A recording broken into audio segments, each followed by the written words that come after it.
Hello all, welcome back to శాన్గడి reviews. So మీకు చెప్పినట్టు ఈరోజు వీకెండ్ ఎపిసోడ్ అయిపోయిన తర్వాత రివ్యూ ఇస్తాను చెప్పా కదా. సో ఈ వీకెండ్ ఎపిసోడ్ ఫస్ట్ రివ్యూ మంది. ఈరోజు నాకు సార్ ఇన్ని బిగ్ బాస్ రివ్యూస్లలో అని బిగ్ బాస్ వీకెండ్ ఎపిసోడ్లో ఈరోజు ఇంత ఫైర్ నేను ఎప్పుడు చూడలేదు. సో నేను బిగ్ బాస్ సీజన్ 1 నుంచి ఫాలో అవుతున్నా. నాకు ఈరోజు మాత్రం చాలా చాలా నచ్చింది. మెయిన్గా సార్ మాట్లాడిన టాపిక్స్ గురించి, రీతు గారి గురించి, ప్రియ గారి గురించి, శ్రీజ గారి గురించి అసలు అల్టిమేట్ అది. సో కాన్సెప్ట్ ఏంటంటే పెయింట్.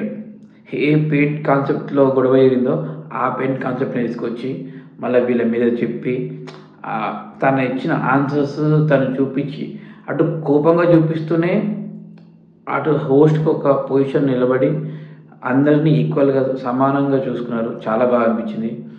అండ్ మెయిన్గా పవన్ మెచ్చుకోవాలి. సో తన క్యాప్టెన్సీ రివోక్ అయిన తర్వాత మళ్ళీ బ్యాన్ తీసి తను మళ్ళీ తన స్పీడ్తో ముందుకు వచ్చాడు. సో నాకు తెలిసి ఇక్కడి నుంచి పవన్కి కొంచెం సింపతి పెరుగుతుంది. నెక్స్ట్ టైం పవన్కి ఓట్లు కూడా పడతాయి మంచిగా. అండ్ రీతు ఆమె మారదు, ఏదో చెప్పినా అంతే. కానీ ఒక విషయం ఏంటంటే ఈ కామనర్స్కి కొంచెం బల్బ్ ఎక్కువ ఉంది. ఎట్లా అంటే అక్కడ ఒక హోస్ట్ మీ ఏజ్లో సగం అంతా కూడా తన ఎక్స్పీరియన్స్ కింద, దాని ఎక్స్పీరియన్స్లో మీ ఏజ్ సగం కూడా ఉండదు. సో ఆయన ముందు మీరు కాళ్ళ మీద కాలేసుకొని కూర్చుంటారు. అసలు ఆ ముందు సిట్టింగ్లో కూర్చున్న హరిత హరీష్ గారు కానీ, ఆ శ్రీజ, తన పేరు మళ్ళీ రీతు, ఆ కళ్యాణ్, తన పేరు ప్రియ, అసలు సెలబ్రిటీస్ ఎలా కూర్చుంటారు, ఎలా రెస్పెక్ట్ ఇస్తారు హోస్ట్కి, మీరు ఎలా కూర్చుంటారు, మీరు ఎలా రెస్పెక్ట్ ఇస్తారు. అంటే మీరు ఒక అగ్ని పరీక్ష ఆడేసి మేము తోపులము, మేము తురులం, మాకు ఇంకెవరు తెలియదు, మాకని ఎవరు ఎక్కువ కాదనుకుంటారు. నాకు సార్ ఎక్స్పీరియన్స్ ఎక్కడ, మీరు ఎక్కడ? అంటే నేను మిమ్మల్ని తక్కువ చేసి మాట్లాడలేదు. మినిమం రెస్పెక్ట్ ఇవ్వండి, మినిమం కామన్ సెన్స్ యూజ్ చేయాలని చెప్తున్నా. సో ఆ హోస్ట్ ముంగట కూర్చున్న పద్ధతి తెలుసా?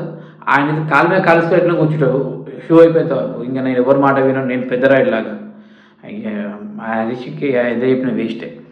సో నాగార్జున గారు ఆడియన్స్తో పాటు ఈరోజు హరితరీష్ వాళ్ళ వైఫ్తో కూడా మాట్లాడారు. సో ఆ టాపిక్ కూడా చూసాం మనం. సో ఎపిసోడ్ చాలా బాగా వచ్చింది, బాగుంది, చాలా కిక్ ఉంది, ఫన్ ఉంది. అండ్ సుమన్ శెట్టి గారు మెచ్చుకున్నారు, రాముతో మాట్లాడారు, భరణి గారిని ఎక్స్ప్లెనేషన్ అడిగారు, తనుజ గారిని అడిగారు, ఇమ్ముని మెచ్చుకోవడం. అన్నిట్లో హైలైట్ ఏంటంటే సంజయ్ గారు టైం దొరికితే దొరుకుతారు. అది ఎపిసోడ్ అయినా పర్లేదు, మామూలుగా దొంగతనం పర్లేదు. ఈ బిగ్ బాస్ సీజన్లో కాస్త కూస్త కంటెంట్ ఉంది, ఫన్ ఉంది, ఏదో ఒకటి జరుగుతుంది ఇంట్లో అంటే అది సంజన వల్లనే. సంజన గారు లేకపోతే ఆ కొట్టు దొంగతనం ఉండదు, ఆ గొడవలు ఉండవు, ఆ ఫన్ ఉండదు. ఈ కామన్స్ ఎప్పుడు చూసినా వాళ్ళకి యూనిటీ ఉండదు, వాళ్ళ మీద పడి కొట్టుకుంటారు తప్ప పక్కన మీద ఏముండదు. అండ్ భరణి గారు చాలా నైస్ పర్సన్, చూస్తున్నంత కొద్దీ తన రెస్పెక్ట్ పెడుతూ ఉంది. సీరియస్లో విలన్ కానీ బిగ్ బాస్లో మాత్రం తన హీరో. అండ్ తనుజ గారు తన క్యూట్గా ఉన్నట్టే తన గేమ్ కూడా క్యూట్గా ఉంటుంది. So much respect on her. And main thing వచ్చేసి రీతు వర్మ ఎంత తొందరగా బిగ్ బాస్ నుంచి బయటకు పోతే అంత మంచిగా బాబు. అటు ఏ ట్రాక్ నడుపుతున్నా అర్థం అవ్వట్లేదు, ఏ పవర్తో ముచ్చట పెడుతున్నా అర్థం అవ్వట్లేదు, అసలు ఏ పవర్ని ఇన్ఫ్లుయెన్స్ చేస్తున్నా అర్థం అవ్వట్లేదు. తన హౌస్ ఫ్రెండ్కి మాత్రం చాలా క్లియర్గా తను యూజ్ చేసుకుంటుంది ఇద్దరిని. సో ఇప్పుడు ఓనర్స్ టెనెంట్స్ అయ్యారు, టెనెంట్స్ ఓనర్స్ అయ్యారు. నేను ప్రతి వీడియోకి ముందు నేను షార్ట్ వీడియోస్ చెప్తూనే ఉన్నా, మీకు వీకెండ్ ఎపిసోడ్ అప్డేట్ ఇస్తూనే ఉన్నా ఫాస్ట్గా. సో నాకు దొరికినంత అప్డేట్ నాకు వచ్చినప్పుడు నేను మీకు షేర్ చేసుకోవాలనుకుంటున్నాను. సో దానికి మీ సహకారం నాకు కావాలి. సో సబ్స్క్రైబ్ చేసుకోండి. ప్రతి ఒక్క వీడియో నేను ఈజీగా పోస్ట్ చేస్తా, ప్రతి ఒక్క కంటెంట్ మీకు నేను అప్ టు డేట్ ఇస్తూ ఉంటా. సో కొత్తగా వచ్చిన నా ఛానల్ని ఇంకా మీరు సబ్స్క్రైబ్ చేసుకొని నోటిఫికేషన్ ఆన్ చేసుకోండి. సో ఇంకా కొద్దిగా మీ ఫ్రెండ్స్కి తెలిసిన వాళ్ళకి రీచ్ అయ్యేలాగా చేయండి. సో అందరినీ ఎంకరేజ్ చేస్తున్న నలుగురు ఎంకరేజ్ చేస్తారని చిన్న ఆశిస్తున్నా కూడా. సో చేస్తారని నమ్ముతున్నా. అండ్ బిగ్ బాస్ మనం అనుకున్నంత ఎక్స్పెక్టేషన్స్కి మించిపోతుంది రోజు రోజుకి. ఎందుకంటే దాని ఫాలోయింగ్ ఫ్యాన్స్ అలాగే ఉన్నారు, ఆ రెస్పెక్ట్ అలాగే ఉంటుంది బిగ్ బాస్ మీద. ఇంకొకటి ఏంటంటే గేమ్స్, ఈ కామనర్స్ వర్సెస్ టెనెంట్స్ ముందు ఇప్పుడు టెనెంట్స్ ఓనర్స్ అయ్యారు కదా. ఇప్పుడు చూడాలి ఎవరితో పని చేపిస్తారో. శ్రీజ లాండ్రీ చేస్తుందో, ప్రియా కుకింగ్ చేస్తుందా, హరితరిష్ కుకింగ్ చేస్తాడా? ఎందుకంటే వాళ్ళు ఉండేది నాకు తెలిసి 5గురే అనుకుంటా. ఎందుకంటే మర్యాద మనీష్ గారు మర్యాద గారు రేపు వెళ్ళిపోతారు కాబట్టి శ్రీజ, ప్రియ, 2 పవన్లు అండ్ హరితరిష్ గారు, ఈ 5గురు. దాంట్లో 3 జెంట్స్, 2 లేడీస్ కాబట్టి ఎవరికి ఏ వర్క్ అసైన్ చేస్తారో, ఎవరు ఎంత పని చేస్తారో, ఎవరు ఎంత అథారిటీ చూపిస్తారో చూస్తా. ఇప్పుడు మే కమిన్ అని ఎవరు వస్తారో సో ఇప్పుడు కిక్ ఉంటుంది. ఇప్పటి నుంచి మనకు మజా ఉంటుంది.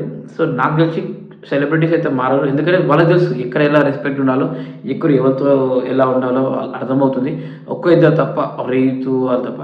ఫ్లోరా గారు కొంచెం కంటెంట్ ఇస్తే బాగుంటుంది. నెక్స్ట్ వీక్ ఎలిమినేట్ కాకుండా ఉంటారు. మీరు కొద్దిగా గేమ్ పార్టిసిపేట్ చేయండి మీరు కూడా. అండ్ మీకు సంజన గారికి కొత్త ఫ్రెండ్షిప్ బాండ్ వల్ల కొంచెం కంటెంట్ వస్తుంది. ఓకే, బాగుంది. ఇంకా ముందుకు వెళ్ళాలంటే మీ కంటెంట్ కూడా బాగుండాలి.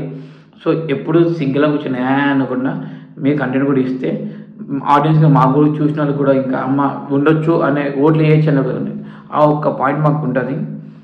So as a big boss ఫ్యాన్గా చెప్తున్నా, ఇప్పటి నుంచి ప్రతిరోజు వీడియోస్ నేను మీకు అప్డేట్ ఇస్తాను, ప్రతిరోజు అప్డేట్ పెడతాను. నా ఇన్స్టాగ్రామ్ ఛానల్ కూడా ఫాలో అవ్వండి అండ్ నాకు సపోర్ట్ చేయండి. Thank you so much. See you, bye.